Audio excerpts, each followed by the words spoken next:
ማላቆ ነገር አለ ካለች ትመክራታለህ። ግን አውቃለሁ የምትልን ሴት ምን ትመክራታለህ? ትልቁም ሰውዬ ራሴን አጠፋለሁ ይላል በ50 ዓመቱ፣ በ40 ዓመቷ፣ በ45 ዓመቷ ሌሎቹም በምትመክርበት ታይም ላይ ራሴን አጠፋለሁ።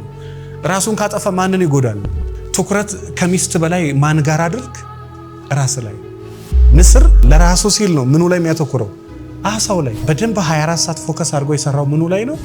ይሄ ውጫዊው ነገር ላይ። ወደ ውስጥ ገባ ስትሉ እንዴት ነው ማውራው? እንዴት ነው ዲል ማረገው? ግራ ይገባል። አንተ ራሳቸው ላይ ኢንቨስት እያደረጉ የኖሩ ሰዎች አሉ። ሰው ሲያገኛቸው ለዘላለም ነው የሚይዛቸው። 9 ወር ቁጭ ብላ ሙያ የተማረች ሴት አለች እና 2017 መስከረም አካባቢ አግብታለች። የሚገርማቸው ያገባቸው በ38 ዓመት 38 ዓመት ግን ያልተቀመጠች ሴት። በጣም ስማርት የሚባሉ ሴቶች እንዲያናግራት ስልክ እንዲቀበላት ያደረገችው እሷ ነች። የሚጠይቀው እሱ ነው። አንድ ቀን አልተወለድንም፣ በአንድ ቀን አናገባም፣ በአንድ ቀን አንሞት። የሁለት ሰዎች ድምር ውጤት መሀል ላይ የሆነ ስሜት ይፈጥራል። አንዳንድ ተክሎች ምን መሰላቸው? እስኪበቅሉ ድረስ ወደ 2 ዓመት 3 ዓመት 4 ዓመት 5 ዓመት ይፈጃል፣ እስከ 6 ዓመት ነው። በ7ኛ ዓመት የሚያፈሩ ፍሬ ትደነግጣል። ያፈሩት ግን አሁን ከታች ጀምሮ እያደጉ እየተሰሩ ነው። የሆነ ሰዓት ላይ ቡም ያለ። እናንተ ጋር የሚያስደነግጥ ለውጥ መምጣት ከፈለጋችሁ መጀመሪያ አስሩት።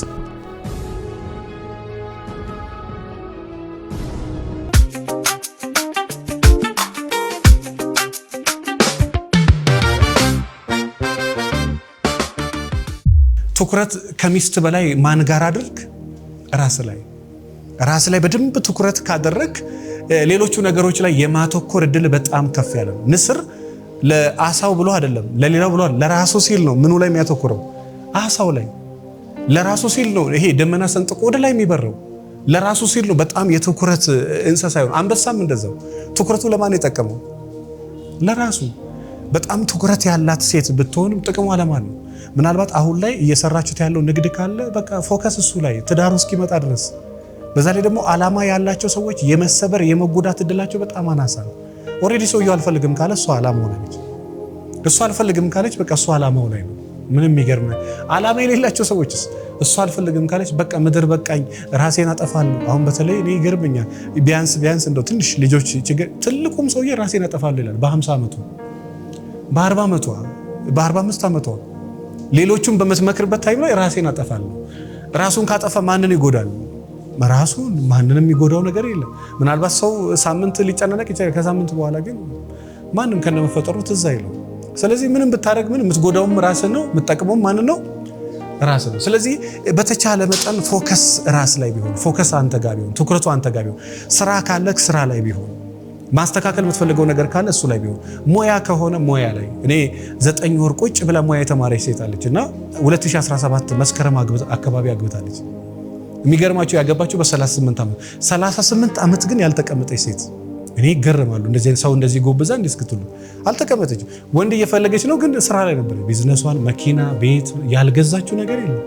በቃ ትኩረቷ የሆነ ነገር ላይ ነው። በቃ ፈጣሪ ከፈቀደ ሰዎች ያመጣሉ፣ ደላላ ያመጣል፣ ቤተሰብ ያመጣል፣ የሃይማኖት አባቶች ይመጣሉ፣ ታያቸዋለች። ግን ፎከሷ እዛ ጋር ነው። አሁን አግብታ በቃ ተረጋግታ ነው የምትኖረው። ቁጭ ብላ 8 ወር ሰው ቁጭ ብሎ ሙያ ይማራል። ለባላው ብላ ነው? ለራሷ ብላ። የማትችለው ነገር የለም። ልክ ባለቤቷ ከአሜሪካ ነገር ሲመጣ እሷ እስከዘረስ ፒኤችዲዋን ሰርታለች። ስንት ልጅ አሳድጋ? 4 ልጅ። ስማርት ሴቶችን ተመልከት። በቃ ቁጭ አላለችም፣ እየሰራች ነው። በየቀኑ እየጣረች ነው። በጣም የሚገራርሙ ወንዶች ሚስቷ እስክትመጣ ፎከሱ ስራ ላይ ነው፣ ራሱ ላይ ነው። ሚስት ስትመጣ ሰውየው የተዝረከረከ አመለካከቱ ሌላ፣ አልጋ እንኳን የማያስለንጥፍ ዲሲፕሊን የሌለው፣ በጊዜ የማይወጣ በጊዜ የማይገባ። እርግጠኛ ነኝ ብታገባውም በማግስቱ ትለቀዋለች። ግን በጣም ራሳቸው ላይ ኢንቨስት እያደረጉ የኖሩ ሰዎች አሉ። ሰው ሲያገኛቸው ለዘላለም ነው የሚይዛቸው። በዛ መጠን ደግሞ ቁጭ ብለው የኖሩ ሰዎች ልክ ሰዎቹ ሲመጡ ምን ላይ ነው የገባሁት? ይሄ ሪስክ ኃላፊነት መውሰድ የማይችል ኬርለስ፣ ልጅ ቴክ ኬር ማድረግ የማይችል ወልዳ ኦንላይን ገብታ ልጅ እንዴት ነው የሚታቀፈው?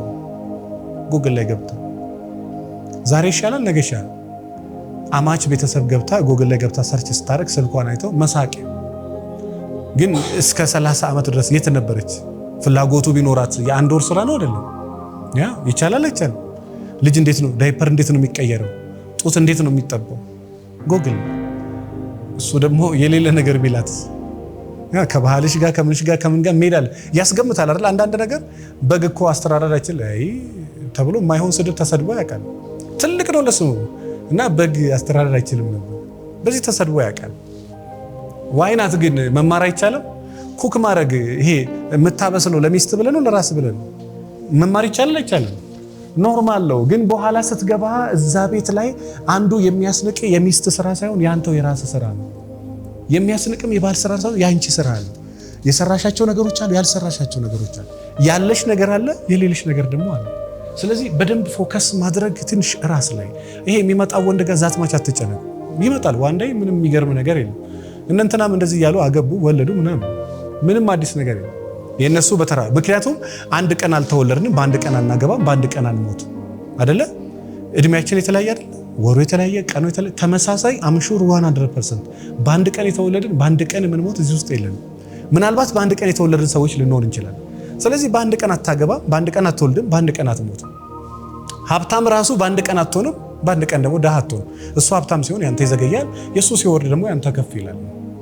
ስለዚህ በተቻለ መጠን ፎከስ ላይ ራስ ላይ ትንሽ አስተሳሰብ ላይ አመለካከት ላይ አለባበስ ላይ አካሄድ ላይ ሴትነት ላይ የምትመዘኙ በሴትነት ስለሆነ በወንድነት ሚዛን አትመዘኝም። አንተም በሴትነት ሚዛን አትመዘን። በወንድነት የወንድ ልጅ ካራክተር አለው ወይ? ባለባበስም ባነጋገርም ባካሄድም በገንዘብም ሴትን በመምራትም በመረዳትም ወንድ ልጅ የሚመዘንበት ቦታ ላይ ብትመዘን አለ እኮ እዛ ቦታ ላይ ከሌለክ አሁንም ልጅቷን ብቻ ሆልድ አድርግ። እሱ ነገር እዛ ጋር ያለውን ነገር ሆልድ አድርግና መጀመሪያ በደንብ እዚህ ጋር ሰራ። አለበለዚያ ከገባ አሁንም ትወጣለክ። ሴቶቹ እኔ አንድ ወንድ ልጅ አለና በጣም ነው የሚያምረው፣ የሚገርም ቁመና አለው እና ጸግሽ ግራ ገባኝ። ወንዶቹ ሴቶቹ ይቀርቡኛል፣ ከዛ መልሶ ይርቁኛል። አንድ ሴትም አለችና እንደዚህ ነው፣ ተመሳሳይ ነው። በጣም ነው ማምረው፣ ሰውነቴን እንደምታየው ነው። ይቀርቡኛል፣ ከዛ በወሩ ይጠፋሉ። ይቀርቡኛል፣ በወሩ ቀጥቅጠው የሰሩት ምናቸው ላይ ይሄ ውጫዊ ነገራቸው ላይ በጣም ነው የምታምሪው፣ በጣም ነው የምታምረው ስለሚባል በደንብ 24 ሰዓት ፎከስ አድርጎ የሰራው ምኑ ላይ ነው? ይሄ ውጫዊ ነገር ላይ። ወደ ውስጥ ገባ ስትሉ እንዴት ነው ማውራው፣ እንዴት ነው ዲል ማድረገው ግራ ይገባል። አንተን ራሱ ልክ ልትግባባ ጠጋ ስትል ውስጣዊ ነገር የለም፣ ውጫዊ ነገር አለ። በጣም የሚያኮራ የሚያስደምም ውበት አላት፣ የሚያስደምም ውበት አለ። ወደ ውስጥ ጠጋ ስትሉ የሚይዝ ነገር የለም። እናንተ ግን በዚህ ስልጠናዎቻችን ላይ ሁለቱን ነገር ነው የምንማረው፣ ከላይ ፀጉር እስከ እግር ጠፍር ራስ። በነገራችን ላይ በተለይ በዚህ ዘመን እንደው መልበስ የምትፈልጉ ሰዎች በጣም ቀላል ካንተ ፊትና ካንተ መልክ ጋር የሚሄዱ ልብሶች አሉ። የቦንዳም ልብስ የምንም ልብስ በቃ ካንተ ፊትና ኦንላይን ገብተህ ብቻ ቼክ ማድረግ ነው። ካንተ ጋር የሚሄዱ ልብሶች አሉ፣ ሹራቦች አሉ፣ ቁምጣዎች አሉ፣ ሱሪ። ሴትም በቃ ከሷ መልክ ጋር የሚሄድ ያ ከፊቶቻችሁ ጋር የሚሄዳል። ይሄ የስንፍና ጥግ እንጂ ከሷ ጋር የሚሄዱ አለ። በጣም ቀላል ነው። ሰው ስንሰራ ምን ላይ ነው የምንሰራው? አንደኛ የመጀመሪያ ውጫዊ ነገር ውስጣዊ ነገር ላይ፣ ከዛ ደግሞ ምን ነገር የውጪው ነገር ላይ፣ ሁለቱም ነገር ላይ። ከዛ ውጭም ከተሰራ ውስጥም ከተሰራ ዋንዳይ ባል ይመጣል፣ ባይመጣም ስናት በግዲል ፈጣሪ የፈቀደው ነው የሚሆነው። ስለዚህ ሁለቱም ላይ ከሰራ መሳብም ትችላለህ፣ ከዛን መያዝም ትችላለህ። ብረት ስራው ምንድነው? መሳብ አይደለ? መሳብ ትችላለህ። የማግኔት ስራው ነው። የማግኔት ስራ ምንድነው? መሳብ ነው። የሚስበው ይስባል፣ የሚሳበው ደግሞ ይሳባል። መሳብ ያለበት ቦታ ትስባለህ፣ መሳብ ያለበት ቦታ ደግሞ ይሳባል። እንዴት ነው መሳበው? እንዴት ነው መሳበው? ቀላል። እነዚህ ነገሮች እየገቡ እነዚህን እያጸዳ ስትመጣ ኦኬ ለካ እኔ ጋር ራሱ ገና ባል ሳልሆን 1000 ነገሮች ይቀሩኛል፣ ለካ ሚስት ሳልሆን 1000 ነገሮች ይቀሩኛል ትያለሽ። እሺ ያንተ ስሜትና የሷ ስሜት ሲደመር ምን ያመጣል? ያንቺ የሆነ ነገር አለ፣ የሱ የሆነ ነገር አለ። ያንቺ መደወል አለ፣ የሱ ማንሳት አለ። ያንቺ ስሜት አለ፣ የሱ ማንሳት አለ። የሁለት ሰዎች ድምር ውጤት መሀል ላይ የሆነ ስሜት ይፈጥራል። የሆነ የምትፈልጉትን ደስ የሚል ስሜት ይፈጥራል። ያንተ ወደ እሷ መሄድ፣ የሷ ወደ አንተ መምጣት፣ የሷ ወደ አንተ መምጣት፣ ያንተ ደግሞ የሆነ መልስ መስጠት፣ ሁለቱ መካከል የሆነ ነገር ይፈጥራል። የአንዱ ሰው ስሜት ብቻ አይደለም፣ የሁለቱ ሰው ስሜት። ኢቭን እንኳን በየቀኑ የምታደርጋቸው የሁለት ነገር ድምር፣ ለምሳሌ ውጫዊ ነገር ላይ ስትሰራ፣ ውስጣዊ ነገር ላይ ስትሰራ፣ ሁለቱ ድምር ውጤት ኳሊቲህን አንድ ስቴፕ ከፍ ያደርገዋል። ከዛን አመጋገብ ላይ ስትሰራ፣ ከዛ አለባበስ ላይ ስትሰራ፣ ሁለቱ ሲደመር አሁንም ደረጃህን ከፍ ያደርገዋል። ትምህርትን አንድ ስቴፕ ስታስተካክል ከፍ ስታደርግ፣ ከዛ ደግሞ ሴት ልጅ መንከባከብን ስትችልበት ደረጃህን አሁንም ከፍ ያደርገዋል። ወንድ መንከባከብ ስትችይ፣ ከዛን አለባበስሽም ጥሩ ሲሆን፣ አነጋገርሽም ጥሩ ሲሆን ደረጃሽም ምን ያደርጋል? ከፍ ያደርገዋል። ከዛ አሁንም ከፍ ይላል። ከዛ አሁንም ከፍ ይላል።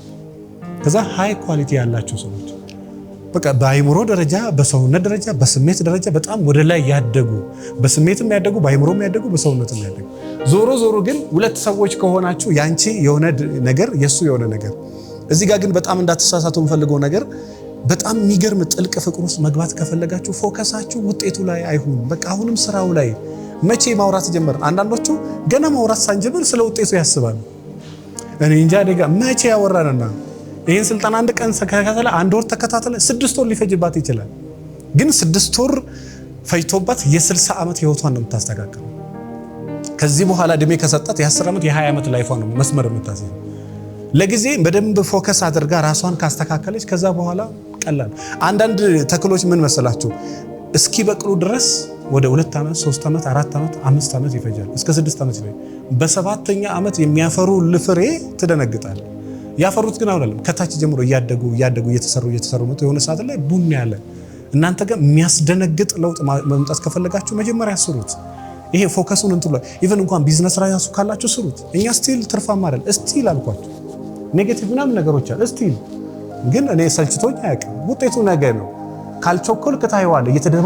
እየተደማመረ ሲመጣ የሆነ ቀን አንድ ላይ ብዙ ነገር ይዞ ይመጣል። ውጤቱ ገንዘብ ከሆነ ውጤቱ ታርጌቱ ገንዘብ ከሆነ ነገ በጣም የሚያስደነግጥ ነገር ይዞ ይመጣል። ግን መጀመሪያ ስራሽ እየለመደ ነው። ትንሽ ለሰራተኛ ለህንፃ ምናምን ትከፍያለሽ። በቃ ግን ስሪው።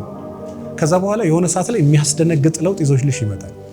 ያን ግን ምን ሲሆን ነው? ይሄ ውጤቱ ላይ ሳይሆን ስራው ላይ ፎከስ፣ በየቀኑ የምትሰሪው ነገር ላይ ከሆነ አንተም እንደዛው። ይሄ አሁን በየቀኑ ራስ ላይ የምትሰራው የሆነ መጽሐፍ ስታገኝ ወደ ማንበብ፣ የሆነ ነገር ስታገኝ ወደ መጽሐፍ፣ በየቀኑ ራስን ማስተካከል ላይ ስትሄድ የሆነ ሰዓት ላይ አለባበስ የተስተካከለ ነው። እኔ አንድ ጺም አለ ነጭና ጠጉር በእድሜ ወደ 45 47 ነውና ነጭና ጺም እንትና አብቅሏል። እሱ አድጎ የሚገርማችሁ መቆረጥ አይፈልግም። እዚህ ፓርት ላይ አንዳንድ ጊዜ ሰው ያጥባል አይደለ? ነጭ አትሉት፣ ጥቁር አትሉት፣ ቡራቡሬ አትሉት፣ ያስደነግጣል። እሱ ራሱ ዚስ ማች እኔ ጺም ያላቸው ሰዎች ጺሞቻቸውን ባለበት የሚያሳምሩ ሰዎች እናውቃለን። ጸጉር ያላት ሴት ጸጉሯን ባለበት ታሳምሯለች እና ደስ ይላል። ከንፈሩ ትልቅ የሆነ ሰው ምንም ማድረግ ስለማይችል ባለበት ማሳመር ይችላል አይችልም? ታንክ ዩ። ቁመት እንደዚህ ከሆነ ባለበት ማሳመር ትችላለህ። ሰውነትሽ እንደዚህ ከሆነ ባለበት ውበት መስጠት ይቻላል አይቻልም? ምንም ነገር ባለበት ማሳመር ይቻላል። ግን በተቻለ መጠን በአንድ ቀን ስለማያደግ ውጤቱ ላይ ሳይሆን ፎከሱ ስራው ላይ ቢሆን። እኛ የሚያስጠላን ስራው ነው። የሚገርመው ደግሞ የሚያምር ውጤት የሚያመጣው ስራው ነው። የሚያምር ውጤት ከፈለጋችሁ አሁንም ስራው ላይ። ስለዚህ ሁለት ነገር ሲደመር አሁን እያረክ ያለውና በዛ በኩል ደግሞ ሁለት ነገር ጎን ለጎን የምታሳድ ሁለቱ ሲደመር የሚያምር ውጤት ይዞልህ ይመጣል። ስለዚህ በዚህ በኩል ገንዘብ ላይ ከሰራ፣ በዚህ በኩል ደግሞ ሪሌሽን ላይ የምታገባት ሚስት ላይ ፎከስ። አጋጣሚውን ብታገኝ ጥሩ ነገር በእጅ ባለፈው ሳምንት ምን አውርተናል? አጋጣሚን የመጠቀም እድል ብለናል። እድሎችን የመጠቀም የመጣውን እድል ለምሳሌ አንዳንድ ሰው ሰርግ ቤት ይሄዱና በጣም የሚገርም ወንድ ይገጥማቸዋል፣ የሚገርም ሴት ይገጥማታል። በተለይ ወንድ ከሆንክ በወንድ ልጅ ላይፍ ላይ በራስ መተማመንና ድፍረት በጣም እንትን።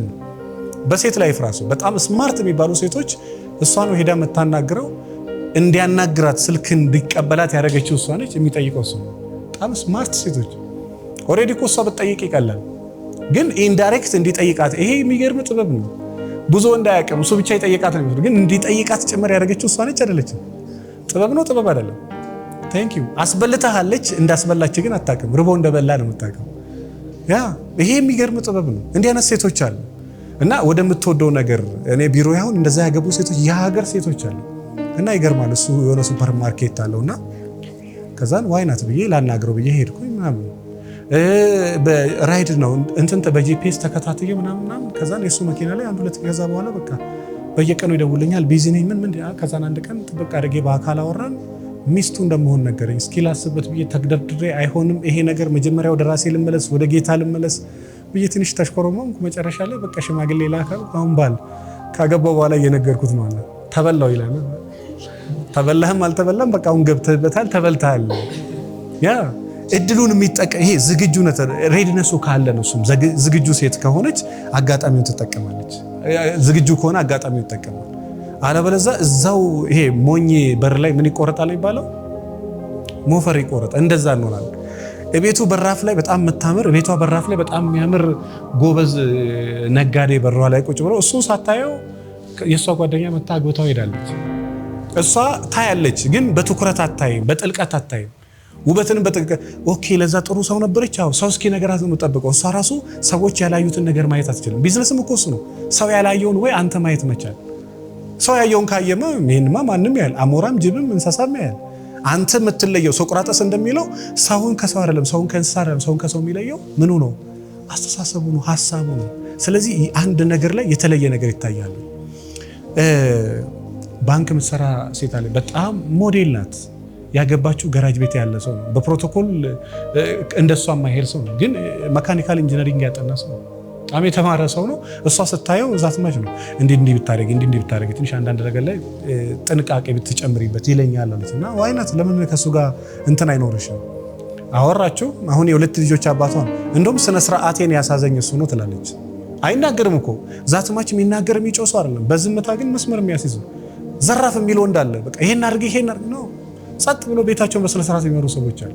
በጣም ማቹርድ ያደርጉ። በነገራችን ላይ ሰዎች እናንተን እንዲያዳምጡና የእናንተ ትእዛዝ እንድትከበር የምትፈልጉ ከሆነ ወሬ ትታችሁ በተግባር በተለይ ይሄ ማትዋዥቅ ሰው ይሄንን ትላለህ ይሄንን ትላለህ ነው። በቃ አንድ ነገር ካልክ ከዛ በኋላ ሰዎች በቃ እሱ ብሏል በቃ በለዋል ነው። የምትዋዥቅ የምትወላውል እኮ ሰራተኛ አትሰማ፣ ሰራተኞች አይሰሙ፣ ጎረቤት አይሰማ፣ ሚስት አትሰማ። እንትን በተግባር የለህማ። ወሬ ብቻ ስለሆነ ሴቷ ሚስትህም አትሰማ። ግን እሱ ካላለ ይሄ በግትርነት በኔጌቲቭ ሳይሆን በፖዚቲቭ ወይ በቃ የሆነ ነገር ካልክ አንድ ነገር 1000 ጊዜ አስበህ አንድ ጊዜ ተወሰናለህ። ከወሰንክ በኋላ ችግር ከዛ ሰዎች እንዴት እንደሚያከብሩ እንዴት እንደሚሰሙ በዚህ ደረጃ ደፋር ጎበዝ ጠንካራ ወንድ ከሆንክ ልነግርህ አልችልም። ካልሆነ ግን አሁንም መስራት አለብህ፣ ብዙ የቤት ስራ አለብህ ማለት። ዓለም ላይ ደግሞ በነገራችን ላይ ለመለወጥ ፍላጎቱ ይኑራችሁ እንጂ በጣም በሚገርም ሁኔታ እኛ ገና መጠቀም ከጀመርን በጣም ዜሮ ነው። ምን የምናውቀው ነገር የማናውቀው ነገር ይበዛል ከምናውቀው ነገር። ከሰራ ነው ራሱ ያልሰራ ነው ይበዛል። ኢቭን እንኳን በቀን ውስጥ የምንሰራው ሰዓት በጣም ትንሽ ነው። ነጋዴዎችም ጥቂት ሰዎች ናቸው ረጅም ሰዓት የሚሰሩት። እነሱ ዲያር ሚሊየነር 7 ሰዓት 8 ሰዓት 9 ሰዓት 10 ሰዓት ስራ ላይ ናቸው። ሌላ ነገር የላቸውም። ኢኮኖሚያቸውም ገንዘብም እንደዛ ነው የሚፈስላቸው። ብዙ ሰውስ 2 ሰዓት ይተኛል፣ 2 ሰዓት ይሰራል፣ 4 ሰዓት ቲክቶክ ላይ ነው፣ 5 ሰዓት እንቅልፍ ላይ ነው፣ 6 ሰዓት ወሬ ላይ ነው። ይሄ ሰውዬ ህይወቱ ላይ ለውጥ ይመጣል ብላስ በታሪክ በቃ ግን 3 ሰዓት 4 ሰዓት 5 ሰዓት 6 ሰዓት 24 ሰዓት ላይ ስራቸው ላይ ናቸው። ከዛ ራሳቸው ላይ ከዛ ሲወጡ ስፖርት፣ ከስፖርት ሲወጡ ጸሎት፣ ከጸሎት ሲወጡ ደግሞ ቤታቸው፣ ከቤታቸው ሲወጡ ደግሞ ምግባቸው፣ ከምግባቸው ላይ ሲወጡ ደግሞ የሆነ ነገር ላይ በቃ ዲያር ቢዚ ሌላ ነገር የሚያስቡበትም ጊዜ የላቸው። ይሄ ሁሉ ተደማምረው ይመጣና የሚገርም ኳሊቲ ይሰጣቸው። ስለዚህ በየቀኑ ትንሽ ነገር ራሳችሁ ላይ ጣል ካረጋችሁ በወሩ መጨረሻ ላይ ኮሚኒኬሽን ስኪላችሁ ያድጋል። በዛ ላይ ደግሞ ይሄ ገንዘቡ ያደገ ሲመጣ በቃ እኔ አዋቂ ነኝ የምድር ፈላጭ ቆላጭ ነኝ እንዳትል እማላውቀው ነገር አለ ብለህ አስብ። ትልቅ እውቀት አለማወቅ ማወቅ ይባላል። አለበለዚያ ምንድነው ገንዘቡ ያደገ ልክ ሲመጣ ልጅቷ ትሮ ስለማታድግ ሁሉ ነገር እኔ ያውቃለሁ። በቃ እኔ ራሱ ቢሮ ይገጥሞኛል ለመምከርም ሞክሬ እንዴት ትመክራታለህ? አዋቂ ነኝ ነው የምትለው። እማላውቀው ነገር አለ ካለች ትመክራታለህ። ግን አውቃለሁ የምትልን ሴት ምን ትመክራታለህ? ባለቤቷ ጋርም እኮ ችግር የምትሆነው እንደዛ አለች። እማላውቀው ነገር ሁሉንም አውቃለሁ ስለምትል እንዴት አንተ ብቻ የምታወራ ከሆነ ሚስት ምን ታደርጋለች? ኦልሬዲ የምታገባት እንድታዳምጥ ነው ማለት ነው። ለዛ ደግሞ የሚያዳምጥ ሰው መቅጠር ይሻላል እንጂ አንተ ብቻ የምታወራበት ቦታ ላይ ከባድ ነው።